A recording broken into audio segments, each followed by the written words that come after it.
Hello everyone, how are you guys doing? It's a fantastic pleasure for me to be here with all of you guys. This is Spanish Grandmaster Pepe Cuenca, and I'm extremely happy to be here in my third Grandmaster residency for the St. Louis Club. And yeah, so just see a lot of people in the chat already. They're in the YouTube chat. Also some people coming from Chess24 to this lecture. And today we're gonna check some game between Magnus Carlsen, the world champion, and Fabiano Caruana, the current world number 2.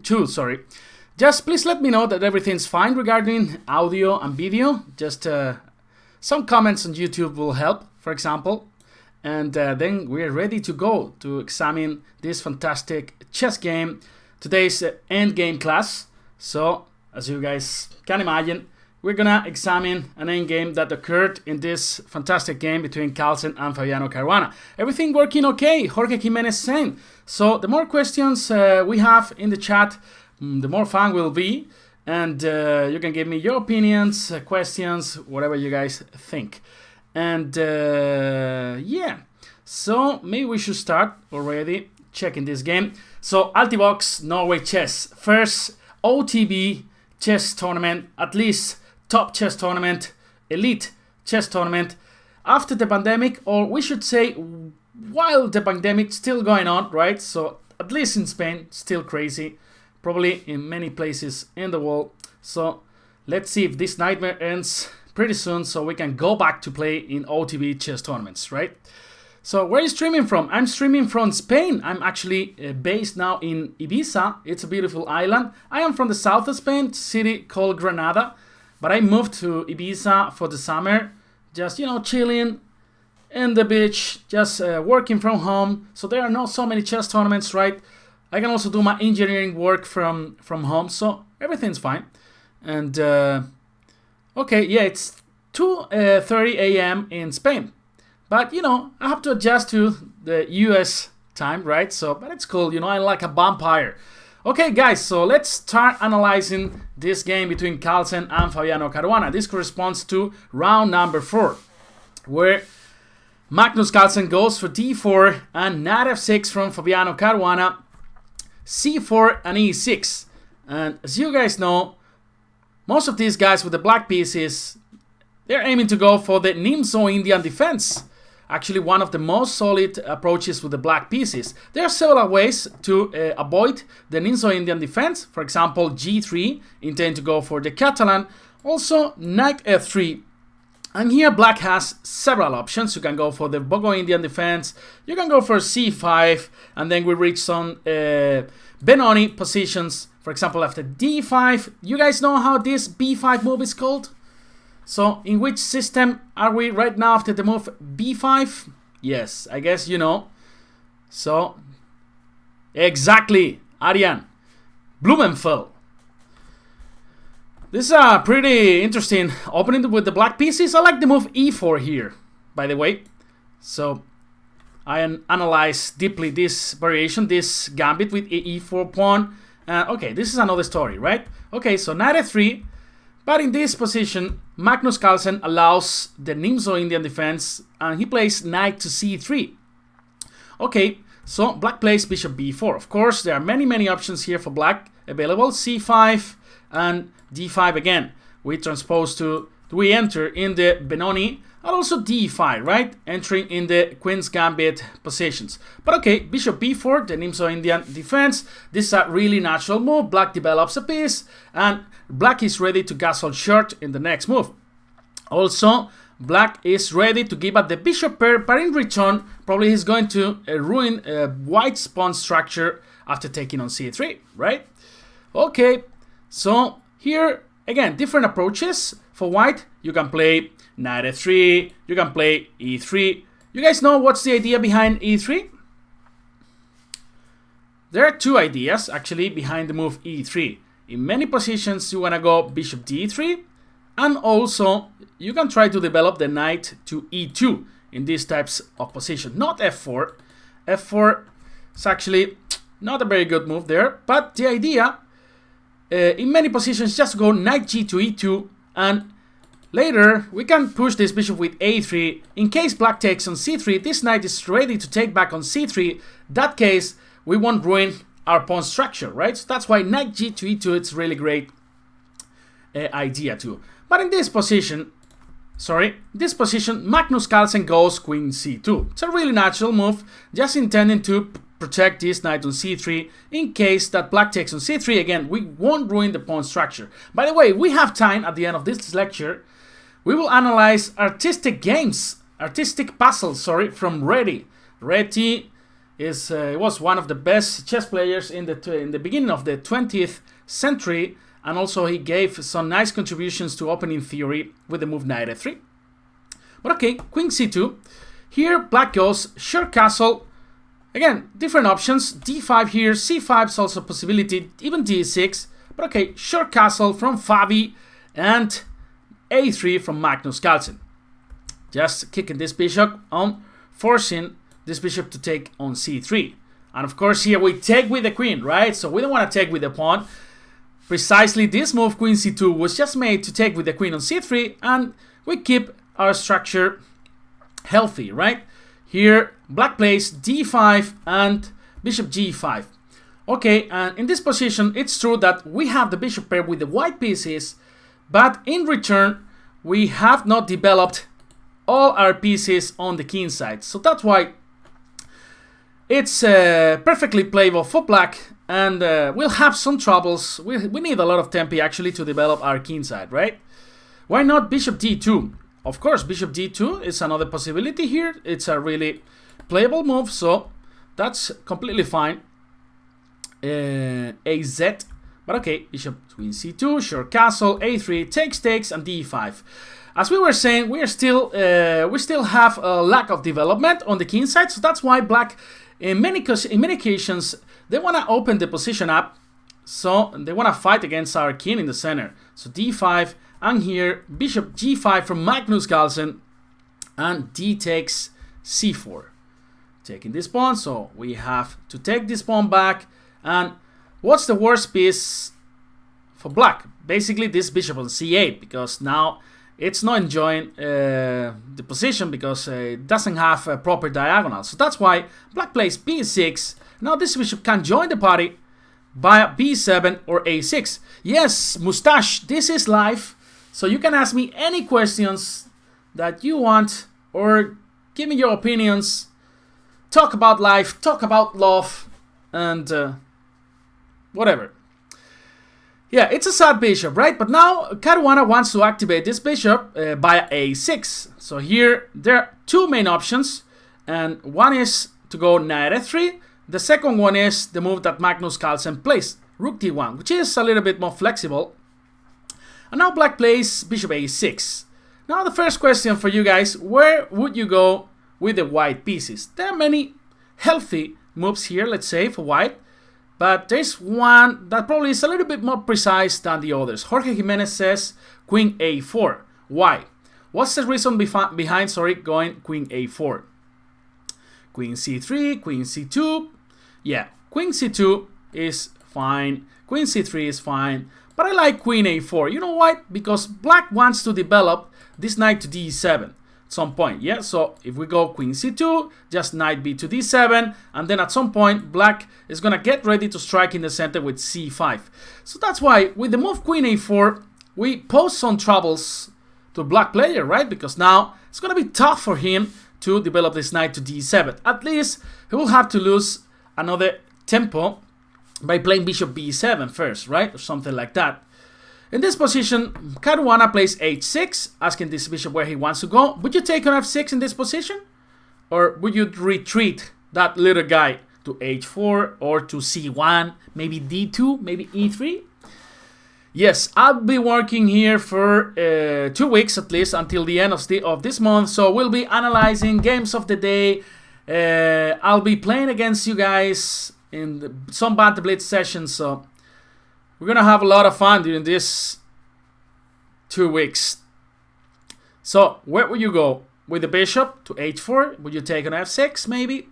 Retreat the bishop and maintain the bishop pair. That's a very nice idea, Jorge Jimenez. There's no reason to take on f6 here, because now black just takes, and then we had a nice fish. We have a fantastic guy there, so why to give up the bishop pair for nothing? So bishop with bishop h4, that's precisely the best move, just keeping this pin on f6, and still black has some troubles. And now Fabi went for queen d7, intending to trade queens in this position, but I want to ask you, what will you play with the white pieces if black goes bishop b7? Again, there are different options here, and let's see what you guys say.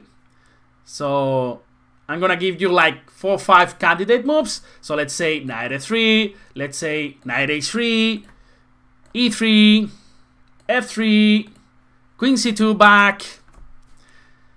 No, bishop h6, come on, az. Don't sacrifice the bishop there. There's no reason, you know. That's too much, right? This is not Christmas. We shouldn't give our opponent too many gifts, right?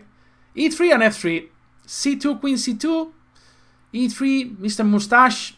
Well, here, of course, you can play knight f3 and nothing happens, but I really like this setup with f3 and e4. Now we got the bishop pair and we got a nice center, right? We start a beautiful, nice center. So for example, let's say black plays knight d7, we play e4, and then we are fighting with this structure. We are fighting against this bishop on b7. So basically it's doing nothing against this strong structure with the pawns on e4 and on f3. That's right, we block the bishop on b7, and then we are ready to develop our pieces. Let's say bishop d3, knight e2. Even this bishop can come back to f2 to reinforce the center if needed, right? And then of course we are gonna go long castle, and black is lacking of breakpoints, right? So black cannot go c5 easily, so there's some x-rays in the d file with the rook on d1. And also e5 is difficult to achieve, so that's why this position was extremely good for white. At least in practice, it's very tough to play with the black pieces. So that's why Fabiano Caruana says, you know what, I'm gonna offer the trade of queens with the move queen d7. And here, yeah, that's right, f3 and e4 is kind of a Binnick plan, plus limits bishop b7. I agree with you, Marcin. So queen d7. And here Magnus goes queen c2. Again, if we take on d7, this actually favors black's development, right? Because black anyway wants to bring this knight out. So after queen d7, let's say knight d7, and black has all the pieces out and playing. Look at this king side, you know? Still this knight on g1, bishop on f1, the king in the center. So black is ready now to strike with c5 and then get a nice counterplay. So that's why Magnus went for queen c2, and Fabiano Caruana offered again the trade of queens, queen c6. And now, yeah, there's still theory, as Jorge Jimenez is saying, but there is always a reason behind the theoretical moves. So that's why it's always great to try to understand why these strong players go for these moves, right? So queen c6. And now, what will you play here with the white pieces again? Would you trade on c6? Would you go back with the queen to b1? Well, everything is more or less playable, so there's no big mistake here that you can make. But Magnus went for queen c6. Well, this is natural move. If you go for queen b1, maybe it's just too passive, right? Maybe this is just too passive because black is going knight b to d7, and then, you know, at some point black is gonna strike with c5, and I don't see the reason why to play put all my pieces in the background, right? So trade on c6, trading on c6 looks like very reasonable. So knight takes c6, and Magnus now destroys black's pawn structure on the king side, right? So he goes for bishop f6 in this position. And if you go e3 straight away, so black can take on f1, king takes f1, and now knight d5. So here white is not enjoying anymore the bishop pair, and black is completely fine. At some point he's going to remove this knight from c6, and then it's going to strike in the center with c5, and the king is on f1, so not so well played. And I would say this is just okay for black, right? So that's why Magnus Carlsen takes on f6, g takes f6, and now e3. Bishop f1, king f1, and then... So if you could choose would you take? The white pieces or the black pieces, and why? Right? So guys, wish me good luck. Tomorrow I'm traveling to Denmark and from there to Sweden to play in the Swedish league. Let's see what happens, you know. This is my third tournament. The first tournament I played during the pandemic, it was the national championship, and I ended up in lockdown because, you know, as you guys know, there's this pandemic, and then one guy from the tournament tested positive, and then we all had dinner with him, but luckily nothing happened, but I had to retire from the tournament after round 2. So hopefully everything goes all right and I can help my team in the Swedish league. So I will take white because of double F pawns and weak pawns on C7. I agree with you, Marcin. So the better structure is for white here, so only 2 islands, right?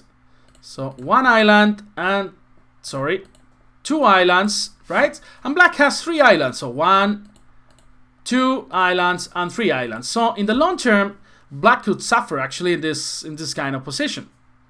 So Magnus is the kind of player where you give him just a tiny advantage, and then he's able to put a lot of pressure. You know, he takes his screwdriver, you know, and he starts playing with you around.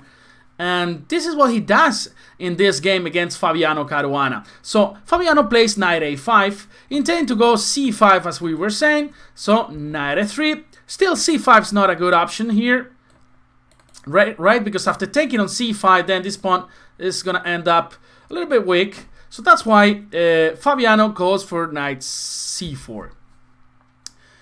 Will be there any OTB chess tournaments in Russia? Well, the candidates, guys. The candidates is coming back the 1st of November. You guys know it was cancelled or postponed in March due to the pandemic, but now the 1st of November is coming back. So 50% of the tournament was completed. So let's see what happens. And so knight c4. For example, after rook a to c8, we can just play king e2, and after c5, we can just take on c5, rook takes c5, and now white plays and wins with the move b4. Somebody at home could be saying, come on, stupid Spanish guy. What are you saying, Pepe? I just have rook c2 check. But the thing is, there is king d3, and now there is a double attack on the knight on a5 and on the rook on c2, and basically black has to resign in this position. Is Wang Hao playing? Actually, he should be playing, but he was complaining, right? He was saying something to the FIDE, and I don't know what's going to happen. So I guess they're still in negotiations, but it didn't smell well, right? Let's see what happens in these candidate tournaments. I'm so looking forward to it, so we can get to know who's going to be Magnus Carlsen challenger. So knight c4 from Fabi. He is forcing actually Magnus to put a passive rook on b1, so Magnus is forced to go for this, otherwise after b3, so the pawn on a3 is just falling. So rook b1 from Magnus Carlsen, and now the plan with the white piece is actually quite simple. King e2, followed by rook h to c1, just putting pressure on the c file. As somebody there was saying, for example, Nubel, he was saying that c7 is weak, and this is actually true, and we can put a lot of pressure on the c file. So Fabiano Caruana went for c5, he wants to get rid of this weakness, and king e2 from Magnus Carlsen. Well, after c takes d4, knight takes d4, the position is a little bit better for white, just a little bit better, due to this structure. But Fabiano Caruana decides to activate his rook by playing rook f to c8, and rook h to c1. Is Hikaru Nakamura playing in the candidates? No, Hikaru didn't qualify. You guys know there are different ways to qualify for the candidates. There are a couple of spots given by rating. There's a couple of spots given in the World Cup. Also, one spot from the Grand Swiss, organized by FIDE, where the best 100 players in the world compete. And also, there's always a wild card, right? So the organizers can decide to include a player that they want. So maybe Jorge Jimenez will be the next candidate. No, there are also some rules, right? So the invited player has to be above 2,700, I believe. So I think Alexeyenko was the invited player because he really did a great tournament, for example, in the Grand Swiss. And Russia was organizing this tournament, right? It makes sense, yeah? So if the United States organizes a tournament, it makes sense to invite another US player, yeah? So Spain is organizing a tournament, so it makes sense to invite Spanish player, right? So I completely understand. So knight d6 from Fabiano Caruana, and now d takes c5, b takes c5. And another weakness has arisen in this position, the pawn on c5. But in the other hand, black has the b file to put some pressure on the b2 pawn, right? So who's your favorite for the US Championship between So and Hikaru? Any surprises? Well, I'm a big fan of both of them, so I think anybody can win. Also, Lanier Dominguez, I guess he'll be playing. And he's a good friend of mine, you know. I visited him last time I went to St. Louis because normally, guys, this Grandmaster residency is done on site, right? So I go there to St. Louis, spend a couple of weeks, hang out with the people right there, and it's a lot of fun. But this year, we have to, you know, make it this online. So, but Lanier Dominguez lives around there, and he's a good guy, very humble, and probably it's I mean, I'm rooting for him in the US Chess Championship, right? You guys know he was born in Cuba. It's a great country. I mean, it's nice people, friendly people. Lanier is one of them. So Rook c2 from Magnus Carlsen. Of course, here the plan is just to put a lot of pressure on the c5 pawn. But black is not gonna make life easy, so King f8, just knight d2, controlling c4, and now Caruana says, you know what, I'm gonna go anyway, c4, and the thing is, after rook b to c1 from Magnus Carlsen, Fabiano Caruana goes rook a to b8, and it's not gonna be that easy for white to capture on c4. Right, why? Because now, if white takes on c4, let's say, yeah, knight takes c4, knight takes c4, rook takes c4, boom, boom, boom, ba-boom, rook takes b2, and then this is completely equal, right? After the move like rook b5.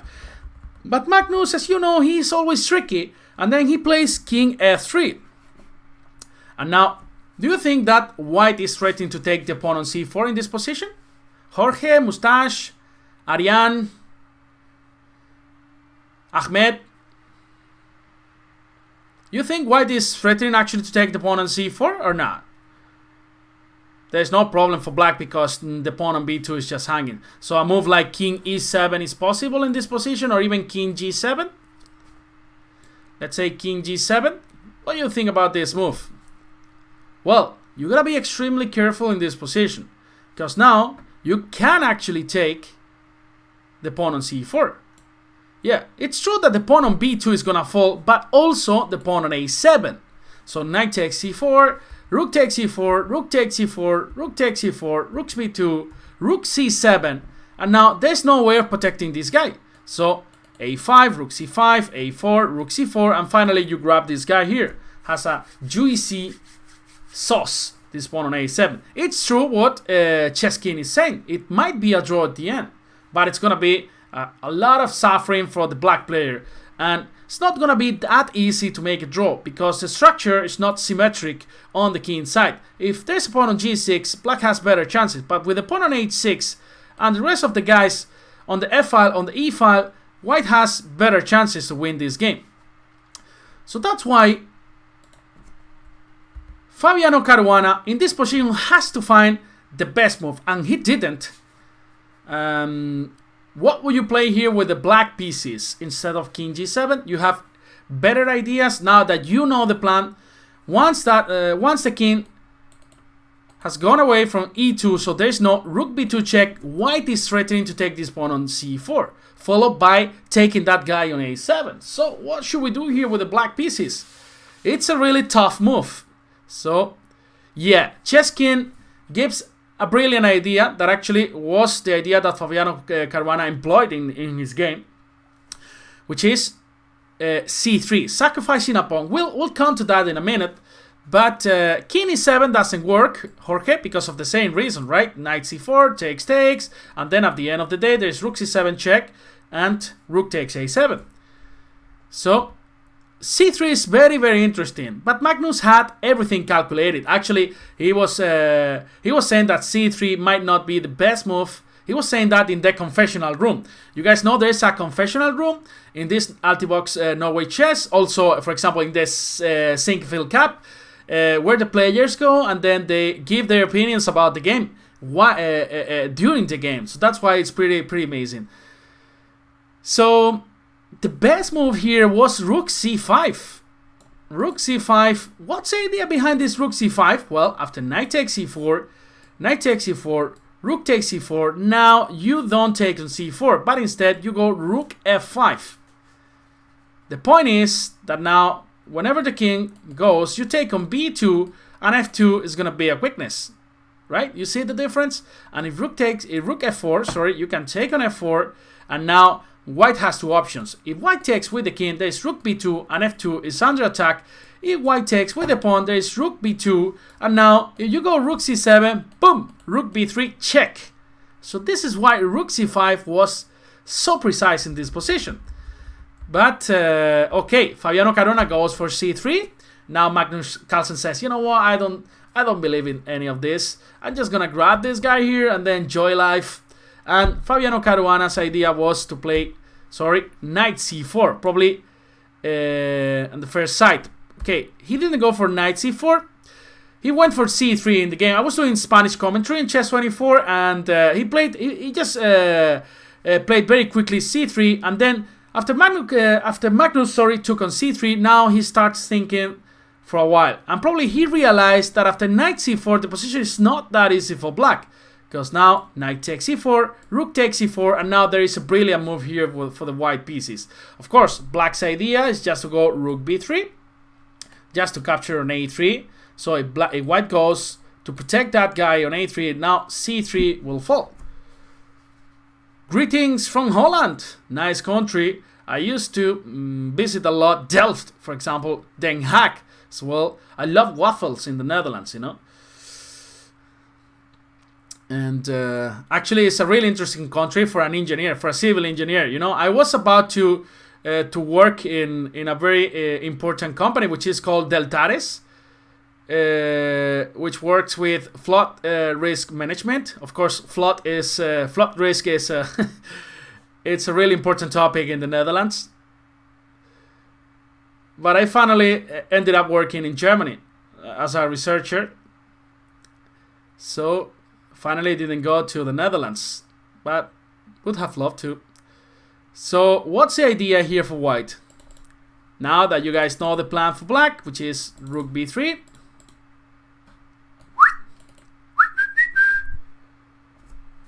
What should we play here? Well, Magnus explained what was his idea. Rook a1, this is very, very passive, mustache. Yeah, because now after rook b3, what are you gonna do?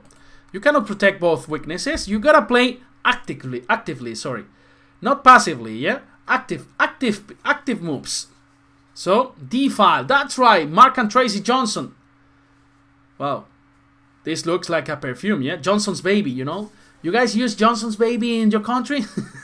That was my favorite perfume, you know, until I was 25, yeah? Not just as a baby, you know, but Johnson's Baby was so cute, you know, my skin was so nice, you know. Alright, so rook d2 or rook d1. So rook d1 is actually a really good move. For example, after rook b3, now you play rook d7. You take on c3. I can just take on c3. So hello Enrique from Spain, what's up, man? So if black takes on c3, we just take on c3 and take on a7. We reached the same kind of position. But also, if black takes on, let's say, a3, what do we play, with the white pieces here in this position? This is a key move again. I'm sure you guys are gonna spot that. Now, it's a really important move. That's right, Arian. You know everything, Arian. Maybe you are Arian Tari? Arian Tari here following the lectures? As you guys know, Arian Tari is playing precisely in this tournament. He's a good guy, actually. We shared him in the Swedish league. No, it's not Arian Tari, but it's Arian Gutla. And he finds the best move, which is rook b2. The idea is, as you say, just double rooks on the 7th rank, and then you're gonna collect everything, right? So let's say rook c3, just rook b7, and then rook f7, and there are gonna be so many checkmate threats, right? So that's why Fabiano Caruana finally didn't go for knight c4. Instead, he went for rook c5, and from this point, Magnus Carlsen plays like a machine. He's like a machine all the time. He goes for c4, which is a very natural move. Now f5 from Fabiano Caruana, and king e2 from Magnus Carlsen. Now he wants to bring the king to the action. King e7, and now I want you to think for a plan with the white pieces, because okay, this is very, very beautiful. We are an extra pawn here in this position. We're enjoying life with a mojito in our balcony, right, in Miami Beach. By the way, it was so expensive when I visited Miami, yeah, for Spanish, yeah. I remember I was with my colleague, with Divis, international master, and we went for a dinner, you know, and I took like $100, you know, for the whole night, you know. We wanted to go for dinner and then to Saint-Claude, you know, to dance something, to take some drinks. But, you know, we sit in some place just in Miami Beach, and then we order one pasta plate each, and one salad, and one sangria, you know. That was like $190, you know. So, you know, I had spent all the money I wanted to spend for the whole night in just one plate of pasta, you know. But it was one of my best trips, you know, because somehow some friends managed to get us tickets for Nadal versus Federer, the finals, you know. Miami Masters, you know, that was a fantastic experience. Exactly, Miami, you have a charge only if you are breathing. That's right. Yeah, so king moves over to protect the queenside pawns, freeing the pieces to infiltrate. That's a great plan, Mark and Tracy Johnson. This is precisely what Magnus Carlsen did. So at some point, you gotta do something. One idea is just, as Mark says, just to protect the pawn on c4, so you're freeing one piece. And this is what Magnus Carlsen goes for. He goes king d3, but I was actually impressed by this move because he played it so quickly, and I was thinking, what happens after rook c8? For me, it looked like Magnus will have to go back to e2 because there are so many discovered checks here. For example, knight c4 is a move. But what do you play here in case Fabi goes for rook d8? What do you think on Duda beating Magnus? That was a historical moment, right? Because Magnus had a streak of 125 games without losing. You know, that meant like almost for 2 years. You know, I don't manage even to get like 3 wins in a row, you know. For me, a streak doesn't last like more than a week, you know. So, king c3. Well, king c3, yeah, but I don't know where you're going with this king. For example, now rook d to c8, and what you're gonna do? Probably you gotta go back to d3, otherwise knight c4 is just coming, right? So, king c3 is not, and king e2 is just, we go back to the previous position. Yeah, now black goes back to rook b8, and then we haven't improved a thing. So, king d4, this is just too dangerous, guys. This is just too dangerous. Don't be Leonidas. Yes, Spartan king. Yeah, just when you are in a party, maybe. But knight e4 is just checkmate in one move. So don't go too far away, right? So that's why I was so impressed with Magnus Carlsen, you know, because for him this looked so natural. But to me, after rook d8, I was thinking I will have to go back. But the thing is, I'm gonna tell you the move. The thing is, you don't need to move the king. This is this is amazing. You just need to move the knight to b3, and there is no proper discovered move. For example, let's say knight c4 check, just king e2, and now the knight is pinned. You're attacking the rook on c5, and black loses in the spot. So knight b3, that's a move.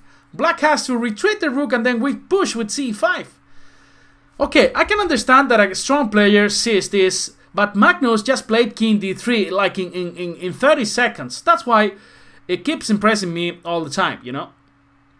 Do you think Daniel Dubov is the best current Russian chess player? Well, I think Grishuk is also Peter Svitler, Grishuk, Nepomniachtchi, Karyakin, also Dubov. Dubov, I will say, is very strong in rapid time controls. But I think, for example, Nepomniachtchi is one step ahead of Danny Dubov. But of course, Danny Dubov is extremely strong and a very creative player. And I love his games, you know.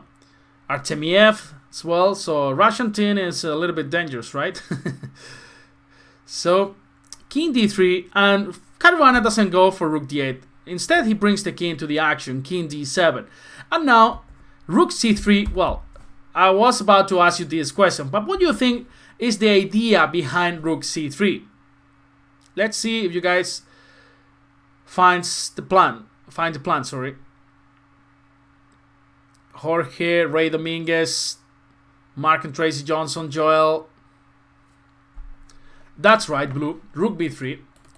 So black has an active rook. We have two passive rooks protecting the pawn on c4, but the king on d3 allows us to free some pieces, because after the trade of rooks on b3, we got two pieces protecting c4. Black has two pieces attacking c4, so there's no trouble.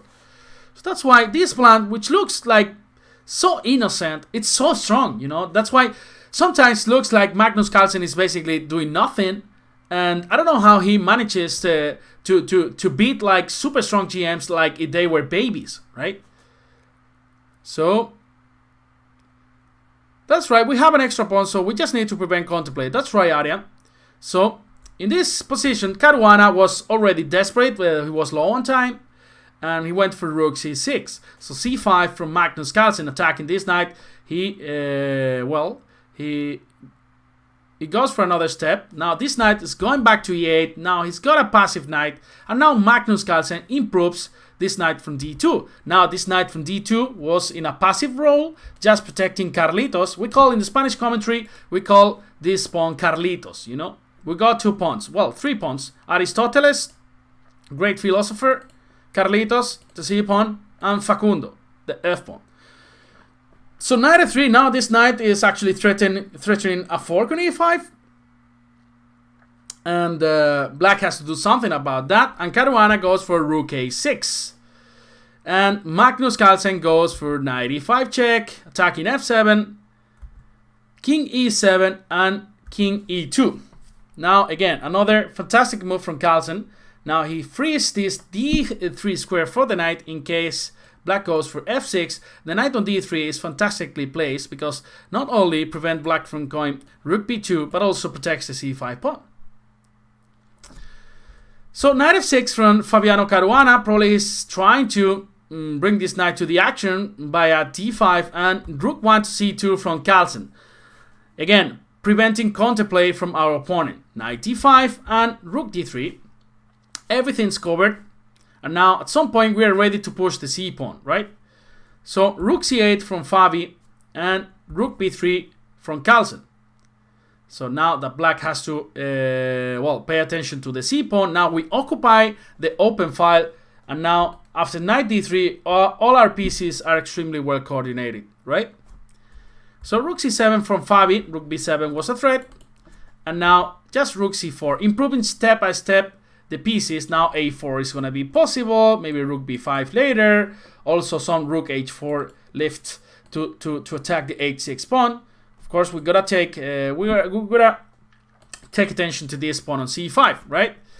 So rook a5 from Fabi Caruana. He wants to take Carlitos, but we always protect Carlitos, and that's why Magnus Carlsen goes for the knight d3.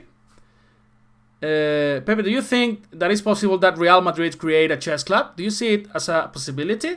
Of course, you know. And I don't know if you guys have seen the Chess Bundesliga, so the German league. It's one of the strongest leagues in the world. And actually, I played one of the chess games in a stadium, a football stadium, because Werder Bremen is a classic. From the German league, they have a chess team. Also, Bayern Munich has a chess team, and also St. Pauli, which is a team from Hamburg, which plays in the second league. So it's pretty amazing. So would be nice, or maybe the NBA teams in the US, right? Creating some chess teams, right? So sharing court with LeBron James would be quite awesome. By the way, congrats to LeBron James. The Lakers won the league, right? In a pretty special year after sad news from Kobe Bryant. So Messi playing chess, that's right.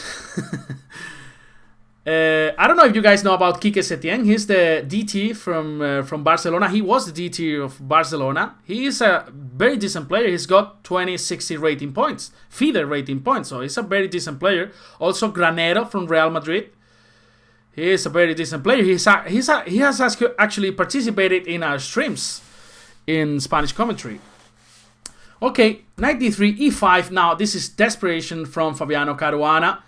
The position is completely hopeless, sorry. So for example, some plans with a4, rook b5 are coming. And Fabiano Caruana says, you know what, I gotta do something about this because this is just too much pressure. So he tries to, give up this pawn, but in return taking this pawn from c5. And then again, Magnus Carlsen plays extremely fast with the move knight takes c5. Chess was always big in Germany. That's right. I lived there for 3 years in Germany. It's a really nice country. Everything is well organized, transport system, salary conditions are proper, and working conditions are great, It's a flexible country. You can go to your office at 8 a.m. or 10 a.m. if you want. Doesn't matter. So it's actually a great country. But I was missing the good weather, In Spain we have a lot of sun, and we actually live in the streets. So that's why I came back to Spain after 3 years working at the University of Hamburg. So knight e5, rook takes e5, takes, and rook b7 for Carlsen. And he's getting a second pawn. And this is actually game over. King e6, knight f7, and Magnus is 2 pawns up. Now the a7 pawn is just, under attack as well. Also h6. And this is just a nightmare for Fabi. Rook a5, knight d8 check. So rook b3. Magnus Carlsen protects everything. And now this knight is ready to jump to b7 for a fork or to f7 to grab the h6 pawn. So is there any Indian seeing this live? Checkmate, are you Indian? Well, I can say something in Hindi. Abse milker bari kushi hui. Tera naam kya hai? Because I was living with an Indian in my master's. His name was Anand. And he was actually a neighbor of Bishi Anand in Chennai. Knight f7, king c5, and knight e5.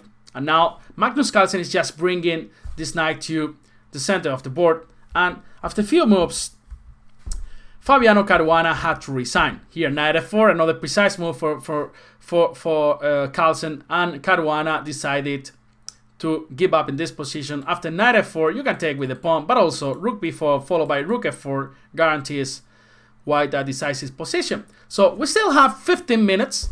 So how about if we solve some artistic and famous puzzles from Reti?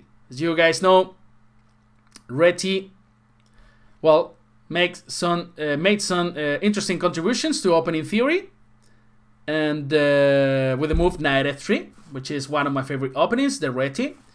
He was also a great player, and he was also a great composer. And this is very famous, right? This is quite easy, but the next one, or maybe the next one after the next one, won't be that easy, right? So probably you know this puzzle. Well, white is going in this direction, black is going in this direction. This looks like, what is going on here? Pepe, like, this is just a stupid puzzle because black just stops his pawn, and now black is going to promote this pawn on h1. Well, there is a way to make a draw here. And I see we have a lot of good students here in the chat.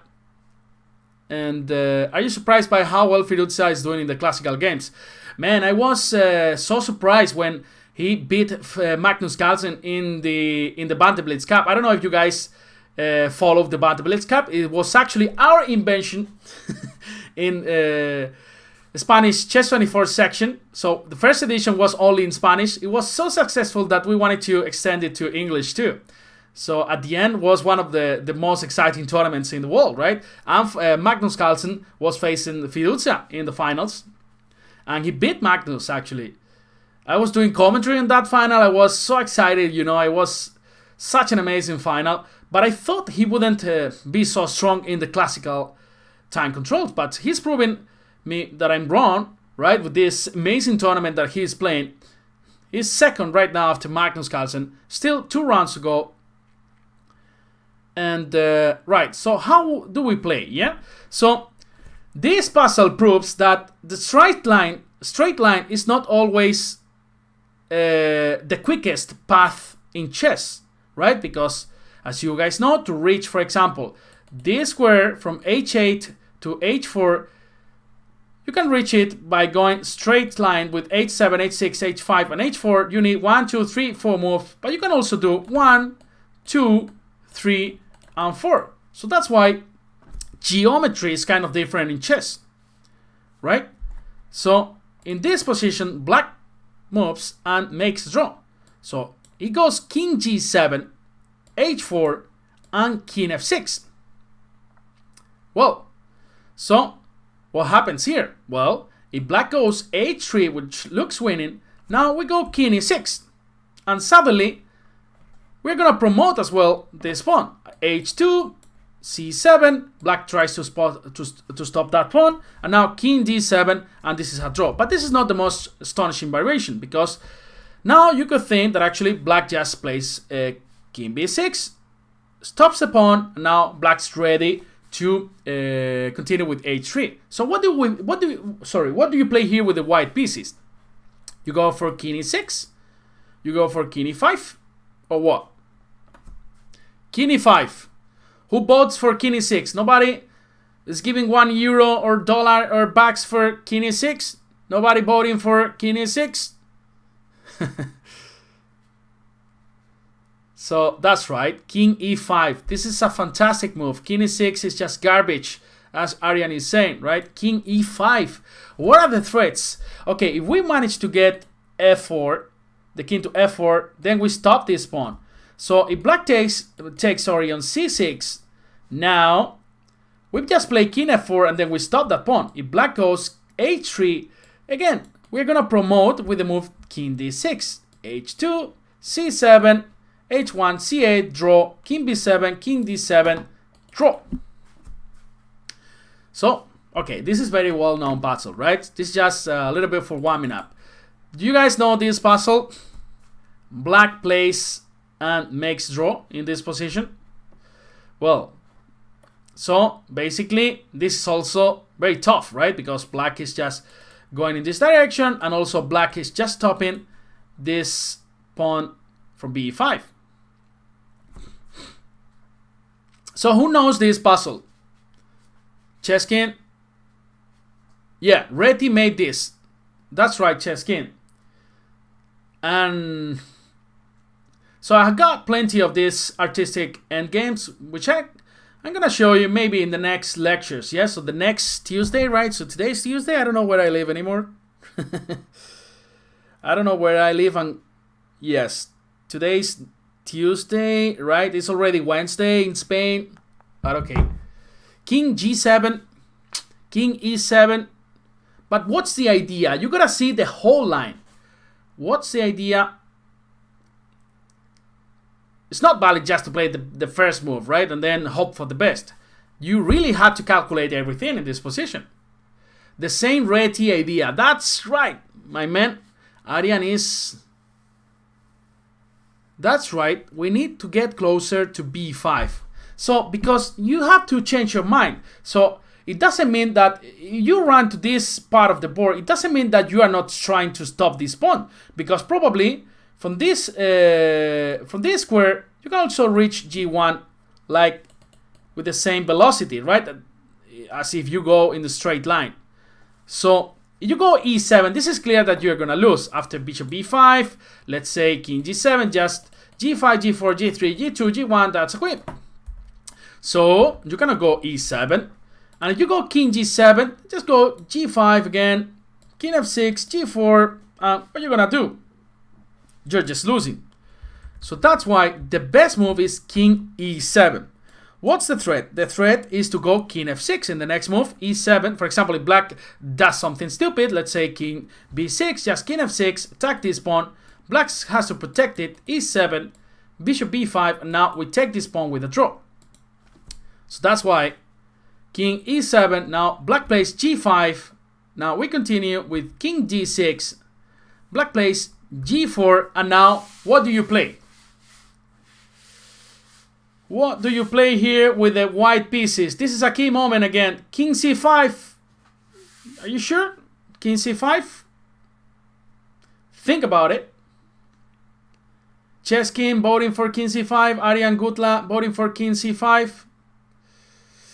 Well, 100% sure you'll bet your house on this? You want to bet your house against me? I'll bet my house. Okay. So, yeah, I saw somebody who gave the correct solution. Mr. South London. That's right. So King c5 is just losing. Because now we forgot that the black bishop can't stop e8 from h5. So now g3, e7, and bishop h5, and we're losing. So that's why we cannot play king c5. We have to force first bishop b5, and now king c5 just winning a tempo. Let's say bishop e8, and now king d4. We are in the square, right? So you need to draw a square to see you're able to stop the pawn. And now let's say king b6. Black is not on time to capture the pawn and protect this pawn at the same time.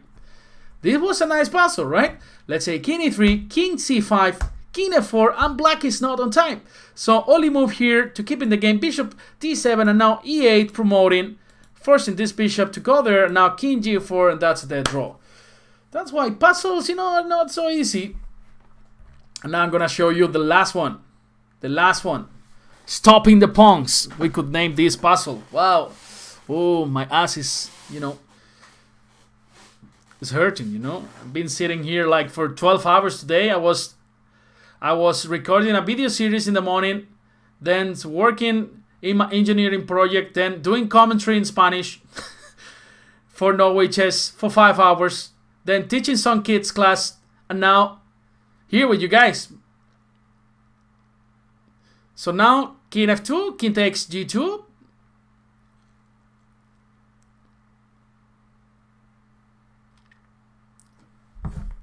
It's white to move, of course.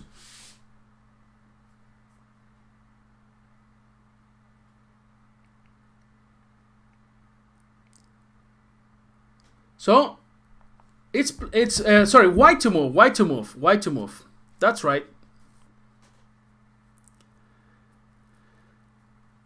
Pepe, who do you see as a bigger challenger for Magnus Carlsen? Alireza Firuza, Wei Yi, or Nihal Sarin? Actually, Wei Yi is a little bit disappeared from the chess tournaments. I think he started to study at the university, and he doesn't play so much in the last months, let's say.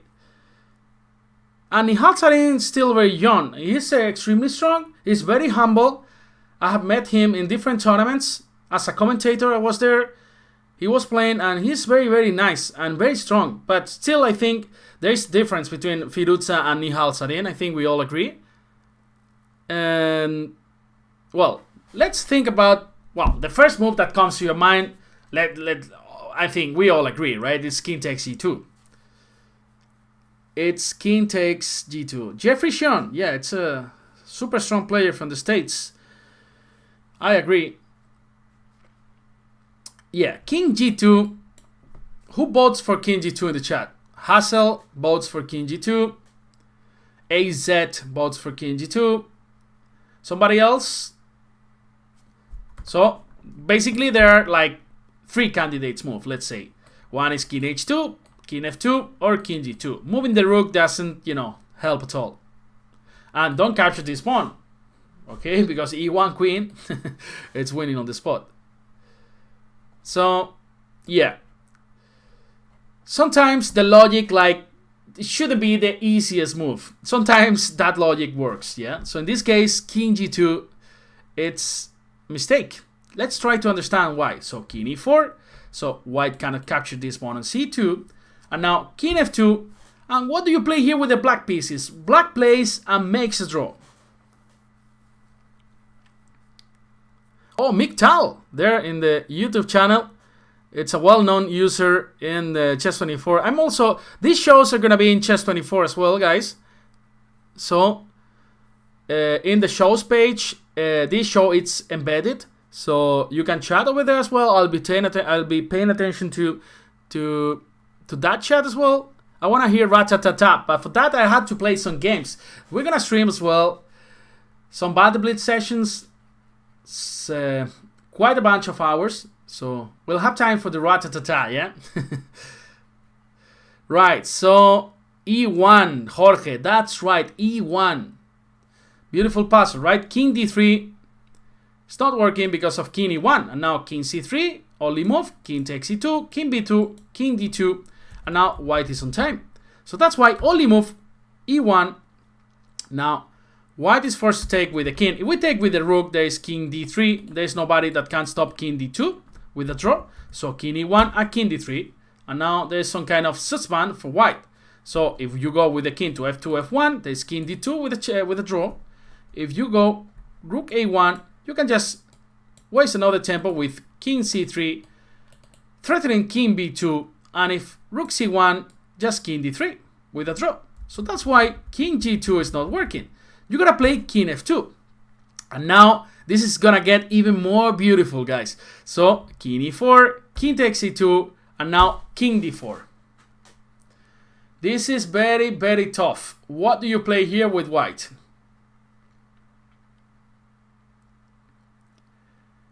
It's not easy, gotta tell you this. The idea is very, very beautiful. King F2, okay, let's first start with King D2, right? So King E4 again, and after King takes C2, just King E3, followed by King F2 with a draw. So King D2 doesn't work.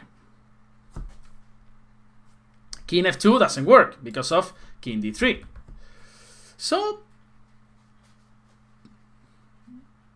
I mean, I spent like 15 minutes trying to solve this puzzle, yeah?